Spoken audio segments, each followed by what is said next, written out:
Hello बच्चों, आज का हमारा जो टॉपिक है दैट विल बी वेरिएशंस। अच्छा जी,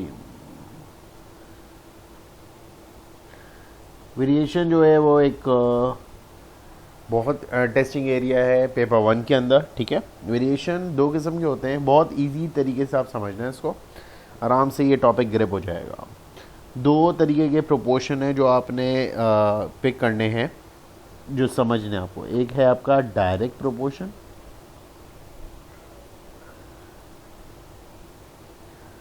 और एक होता है आपका इनवर्स प्रोपोर्शन। कौन सा प्रोपोर्शन? Inverse proportion.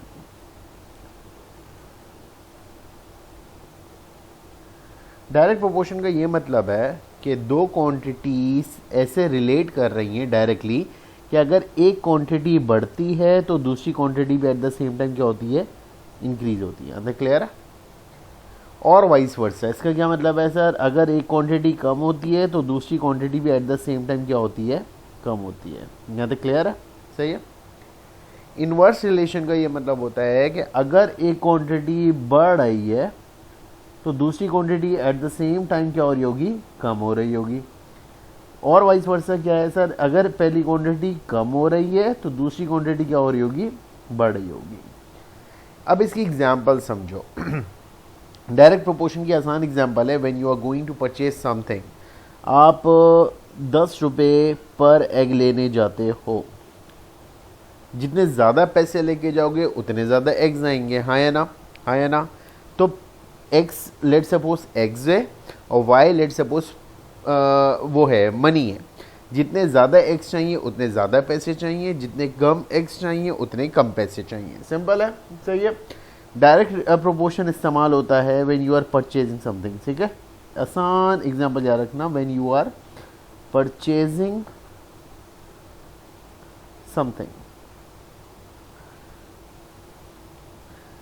एग्जांपल समझ आ रही है? ठीक है ना।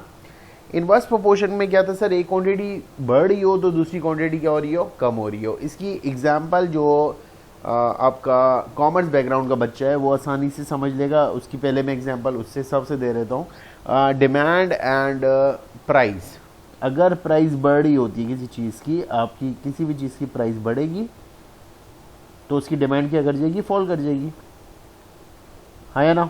सही है ना। और आसान एग्जांपल अगर आपको समझनी है इनवर्स प्रोपोर्शन की, लेट सपोज कि आप एक वॉल बनवा रहे हो। ठीक है ना। अगर आप 10 बंदे लगाते हो तो वो 5 दिन में करके देते हैं। अगर आप बंदे बढ़ाओगे तो दिन कम लगेंगे, अगर बंदे कम करते हो तो दिन ज़्यादा लगेंगे। तो ये कौन सा रिलेशन है? Inverse relation. समझ आ रही बात? डायरेक्ट रिलेशन क्या है? जब दोनों क्वांटिटीज़ पे डायरेक्ट इम्पैक्ट हो, या तो दोनों बढ़ रही हो या दोनों क्या हो रही हो? कम हो रही हो। इनवर्स प्रोपोर्शन में क्या है? एक क्वांटिटी बढ़ रही हो तो दूसरी कम हो रही हो, या पहली क्वांटिटी कम हो रही है तो दूसरी क्वांटिटी क्या हो रही हो? बढ़ रही हो। सही है। अब इसको लिखने का तरीका सीखेंगे और आराम से ग्रिप करेंगे चीज़ों को। लेट सपोज कि अगर डायरेक्ट रिलेशन है और यहां पे मैं कर रहा हूं इनवर्स रिलेशन। डायरेक्ट रिलेशन का ये मतलब है कि अगर y बढ़ रहा है तो x भी बढ़ रहा होगा। ये चीज़ समझ आ रही है नहीं आ रही? सही है। इनवर्स रिलेशन का क्या मतलब है? अगर y बढ़ रहा है तो x के ऊपर इनवर्स इम्पैक्ट आ रहा है। चीज़ समझ आ रही है? हमेशा ऐसे ही लिखा जाएगा। जब भी साइन ऑफ प्रोपोर्शनैलिटी हटता है तो एक कांस्टेंट आ जाता है, तो वो कांस्टेंट आएगा यहाँ पे k के नाम से। यहाँ तक आ रही बात समझ?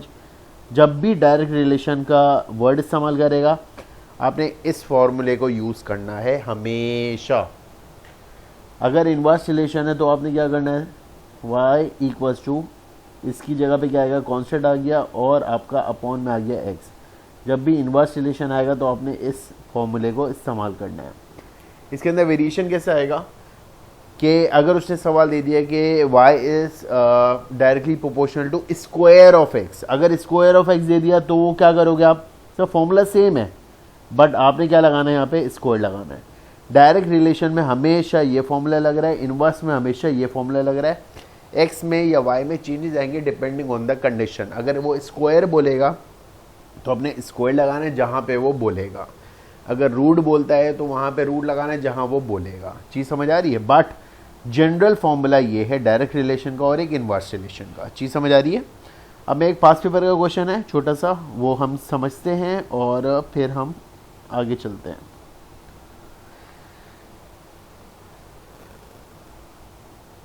अच्छा जी, क्वेश्चन ये है कि B is directly proportional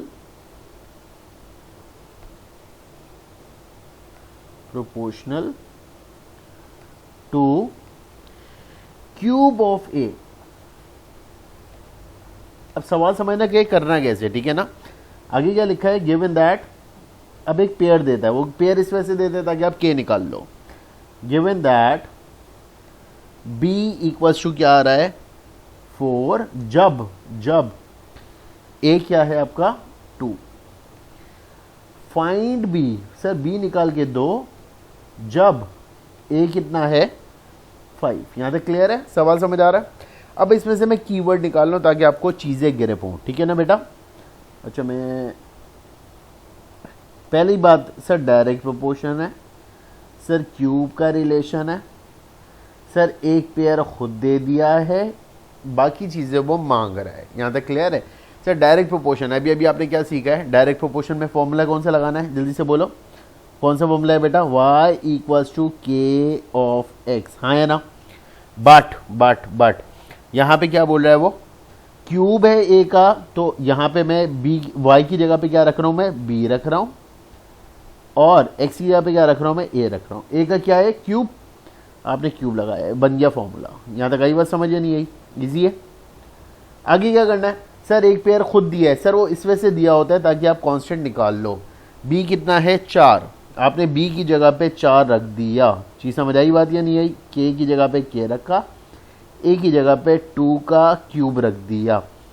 direct फॉर्मूले में वैल्यूज पुट करना, सिर्फ a क्यूब की जगह पे 2 नहीं रखना, a की जगह पे 2 रखना। ठीक है बेटा, समझ आ रही है बात या नहीं आ रही? अब इसको सॉल्व कर लो बेटा। अगर हम इसको सॉल्व करते हैं तो 4 इक्वल्स टू के, और 2 का cube is 8। 4/8 will give you k, और k की वैल्यू आ रही है आपकी 1/2। यहाँ तक क्लियर है? यहाँ तक क्लियर है बेटा? अब आपने इस k की वैल्यू यहाँ पे यूज करनी है। अगर वो फॉर्मूला मांगता है तो आप यहाँ तक जा सकते हो, 1/2 a क्यूब, ये एक फॉर्मूला बनता है उसका। अगर वो फॉर्मूला मांगता है कि भाई एक्सप्रेशन बना के दे दो। अगला क्या है कि भाई वो b मांग रहा है, जब a कितना है 5, मतलब a की जगह पे मुझे क्या रखना है बेटा 5 रखना है। तो सिंपल है, b इक्वल्स टू 1/2, a की जगह पे क्या रखूंगा बेटा मैं 5, और लगाऊंगा क्यूब। 5 का क्यूब क्या होता है, 5 5 25, 25 5 125। तो b इक्वल्स टू, b की वैल्यू कितनी आ रही है बेटा मेरी 125/2। ये समझ आ रही है नहीं आ रही? हमेशा जब भी ऐसे क्वेश्चन आएंगे आप बहुत आसानी से आप वही फॉर्मूला रखोगे जो मैंने बताए। फिर जो चीज़ वो बोले, अगर वो क्यूब बोल रहे तो आप क्यूब लगाओगे, स्क्वायर बोल रहे तो आप स्क्वायर लगाओगे, रूट बोलेगा तो आप रूट लगाओगे। ठीक है, पेपर 1 में बहुत ज़्यादा टेस्टिंग इसका रेशो है। ठीक है, मतलब 90% चांस होता है कि इसका सवाल पेपर में मिल जाएगा आपको पेपर 1 के अंदर। तो इसके ऊपर बहुत अच्छी ग्रिप होनी चाहिए, ये मार्क लूज नहीं कर रहे हैं आप। अगर वो फॉर्मूला बोलता है तो आपने यहाँ तक रुकना होता है, बाकी वैल्यूज़ निकालिए तो बिल्कुल ऐसे ही निकलेंगी जैसे मैंने बताया है।